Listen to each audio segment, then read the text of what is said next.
Hi everyone, and welcome back to the Vintage Sewing Machine Garage YouTube channel. You are looking at a machine that I've been working on. I've had it actually for a while and come back to it, and I'm actually in the middle of trying to reattach something. If you've ever had anything that you were working on and realized, hey, I've got a part here, but why is it not attached to the machine? This is a lever. This lever was originally attached to the machine, and it was not broken off. It was actually it became loose and fell off. Now, the Supernova models have a mechanism, and many of the Necchi zigzag capable machines before also had this. When you set your zigzag on a Necchi from this era, you basically you loosen the knobs here, which allow you to move the little corresponding. There are these little black steel pieces that allow you to lock this lever in place. And you need that because if you don't have that, then the lever simply moves all the way to the left, and that's the default, which is straight stitch. And that's not really surprising. What is surprising is the fact that if you have one of these, you're like, well, how do I put this back? Now, there are different places that you can try to find that out. You can take the lid off. In another video, I've shown how the lid comes off. You can see where this needs to be adjusted. There's an adjustment bolt that allows you to tighten the shaft where this is normally kept. And you can see it, but you can't really reach it very easily from the top, or at least I can't with my giant hands here. Another option is to remove these two screws where you can pull this plate back, but again, you're going to have to be disassembling other parts. But I believe there's a way to do this that's fairly straightforward. Now this lever goes in just one way, okay? So if I'm holding it like this vertically, notice it kind of angles. Let me do that. It angles slightly toward almost 1 o'clock, right? It doesn't stand straight up. And if I point it toward the machine, this is how it should insert. Now look at the rest of the shaft. You'll notice it's got some other areas here. It's round when it comes off the little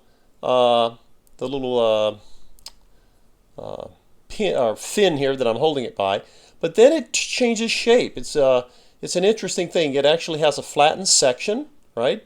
And then it has other areas that are flat. Now look at the end. You'll see that it's sort of it's got like an opening here, right? It's almost like not a shaft, but like a divot where it's been opened up. Maybe you can see this. I wanted to do this in natural light because some of these things are very hard to capture on camera, even with good artificial lighting. And you can see, hopefully, you can hopefully see that there's like a cupping in there on the end. So we're going to take it like this. Make sure that the fin is down at the bottom and that the shaft is pointing at somewhere near 1 o'clock. Okay. Then you're going to point it toward the machine, and that's how you're going to insert it. But then the question is, where do you insert it? So let's set the lever down for a moment, and I'm going to show you. If you look closely, and you'll need a flashlight to see this, there is a shaft, right? It's round, and it's got a hole there. And it actually goes all the way, it swivels back and forth, and that's normal too. It's not broken. That's kind of what it does. But how am I pulling it back? There's a bolt right there. Hopefully you can see this. Actually, I need to, let's zoom in for you. That's going to be a lot better, I think. Let's get that. Now, what you should see, make sure I can highlight this for you. You see the bolt, you can see the threads on it. Now when I pull it, this is as far to the right as it goes. Notice you will see this round shaft with a round hole. If I push it this way, you can see more of the actual bolt. That bolt is used to basically, you can loosen it or you can tighten it, and that is how you get the shaft in there. Now, what I'm going to do is now you might say, hey, it's pushing away from me. It will stop. It does have a stopping point. I'm going to take my screwdriver here, small one, and I'm going to turn. Right now, all you can see is the screwdriver, I know. I'm going to turn it slightly. Do not try to turn it all the way, because if you do, if you pull it out too far, you might end up with the bolt down and have to fish it out from some part of the machine. So we want to avoid that if we can. Now, I have pulled it as far right as I can get it to go. If any of you have a better way to do that, let me know. But, okay, so now I'm going to go and try to insert this. Once again, I know this is really close up here. I have the lever in my hand, the fin is down below, and you'll see the shaft pointing to 1 o'clock. Now we point it straight toward the machine, and what am I going to do? I know I need to get it inside of this shaft, and I need to keep sending it in there until it stops. Okay? Now let's switch hands here and see if I can get it to do that.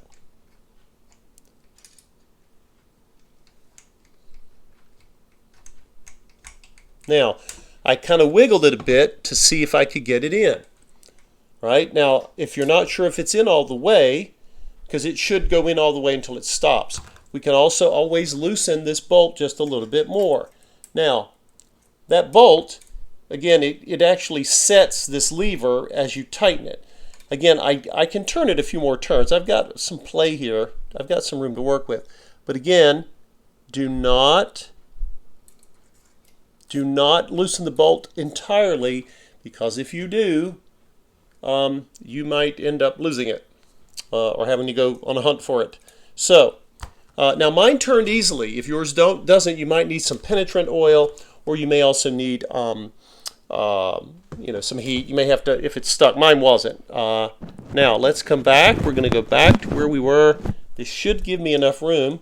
Okay, so you can wiggle it a bit to see. Now I can pull forward and back.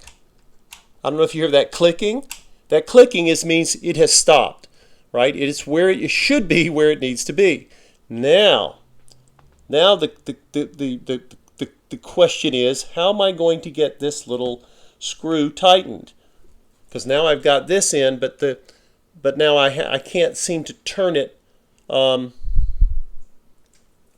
I can't seem to turn it enough to tighten it.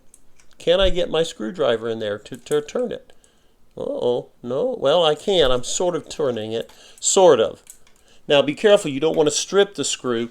I may try and get myself a slightly smaller, that's not going to do it, slightly smaller screwdriver. Because what I need to do is turn this bolt, right? I'm not that concerned with torquing it down, really intensely. Now, let's see if this will do what I want it to do. It may not.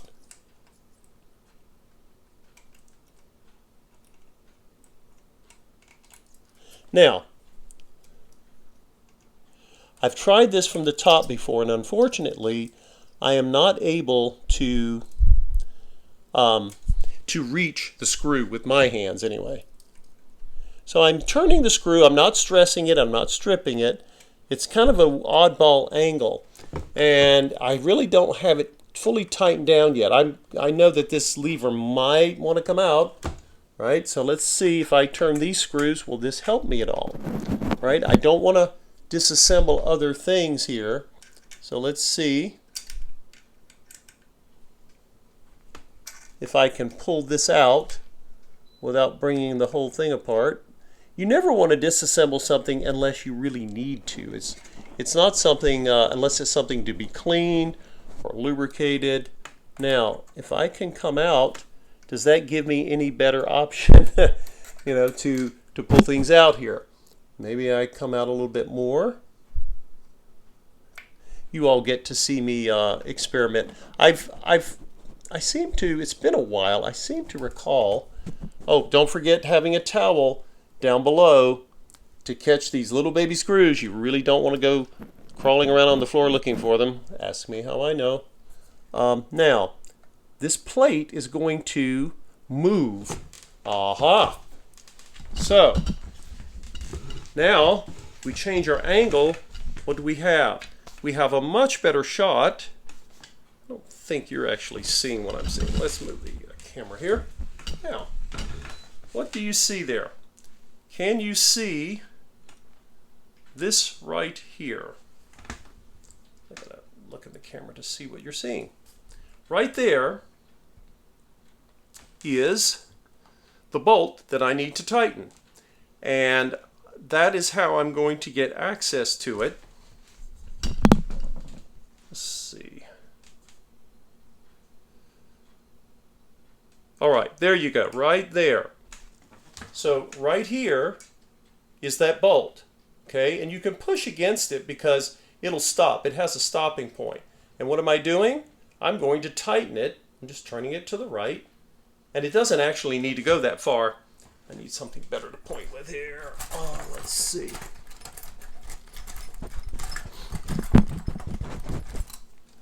See if I can, I'm trying to make sure I highlight so you can actually see where I'm pointing.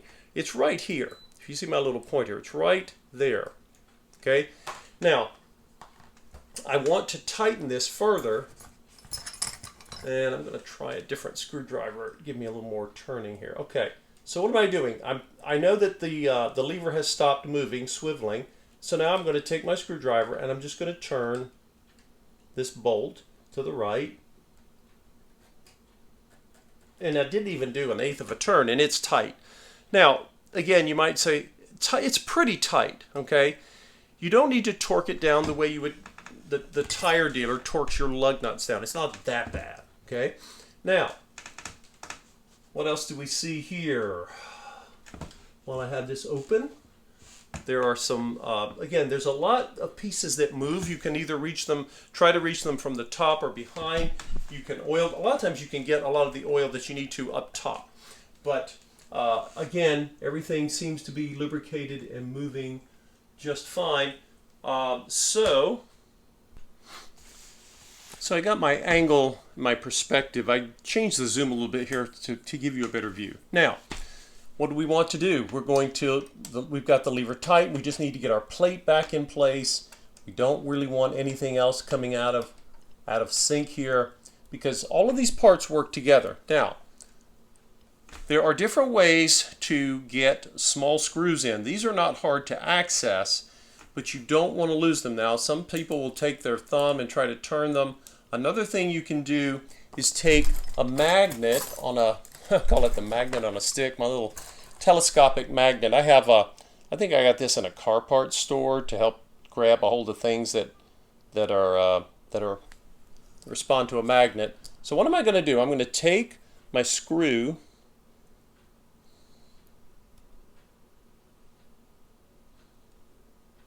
and I'm just putting it on the end of this magnet here, like that. Okay? And now I'm just going to come over here, and I may not tighten it this way, but what I really want to make sure of is that I get the screw. First of all, make sure that the magnet's pulling the plate because it's steel. So it looks like aluminum, but it must be steel because aluminum would not stick to a magnet. Anyway, hold your plate still, right? And you've got your little screw on the end of the magnet here, okay? And I'm going to go and just get it. I want to get it started, okay? I don't have to completely tighten it down, but I just want to turn it and make sure, of course, it's wanting to be a little squirrely with me, and the plate wants to come off because of the magnet, but that's all right. Okay, try again. And by the way, I'm not left-handed, so that's not helping here. Okay, so I want to put the screw right there and turn it. And this, see if I can get the threads just started, right? Sometimes it'll work with you, sometimes it won't. Okay, I think I've gotten some threads going, and now you have to hold the screw because the magnet will try to pull it out. Now, what else can I do? I can take my screwdriver here and go ahead, and if it's threaded, it's not cross-threaded or anything, there we go. Okay, so I don't have to tighten it fully down yet. I need to do the other one. I like this magnet trick because I really don't want to have to go crawling around. And if you lose the screw, well, then you've got a new part search in store for you. So now make sure that this plate is flush. If the plate is not flush and you try to screw the screw in, you can screw things up. So I'm going to come over here and try to do the same. And again, a magnet is not like a screwdriver. But notice it will sometimes turn the screw if you've got the thread started. And it might be enough to get what you need to get going. And then, of course, you come behind here with your screwdrivers, and you can get this set back to where it belongs. One of the great things about vintage consumer products, whether they are sewing machines or any kind of appliance, small appliances, big appliances, they were made to be serviced and repaired. That doesn't mean they're always easy, okay? Some models can be more challenging than others. Now, what we want to do here is to make sure, notice that this is spring loaded. It also it is sprung in a left right, but also up and down. So I'm going to hold it down, right, bring it over, and I don't know if you can, well actually you can't. Let's give you a better perspective, right? So now when I do this, see the needle, the needle, if I can get out of your way, the needle is now moving, right? Because this of course affects the needle.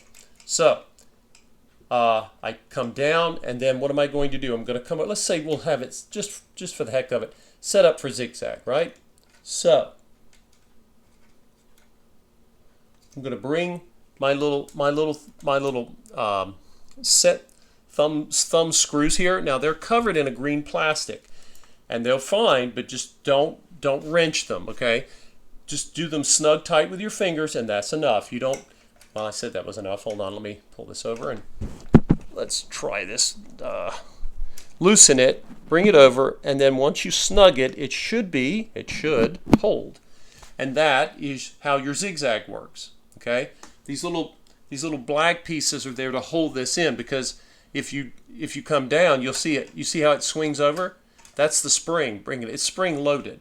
So you basically want to make sure that this lever, when it's up, it wants to be up unless you push down on the spring. When that happens, you want to make sure that it's nice and locked between these two pieces, and that'll keep your zigzag going. And of course, this of course is also spring loaded, and this is should be your needle position.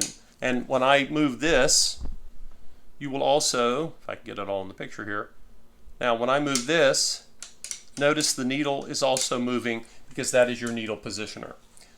All right, that is how you replace this lever, which you need to set your zigzag. And if you've ever had one fall off, you might have thought, oh no, I've broken it, it's ruined.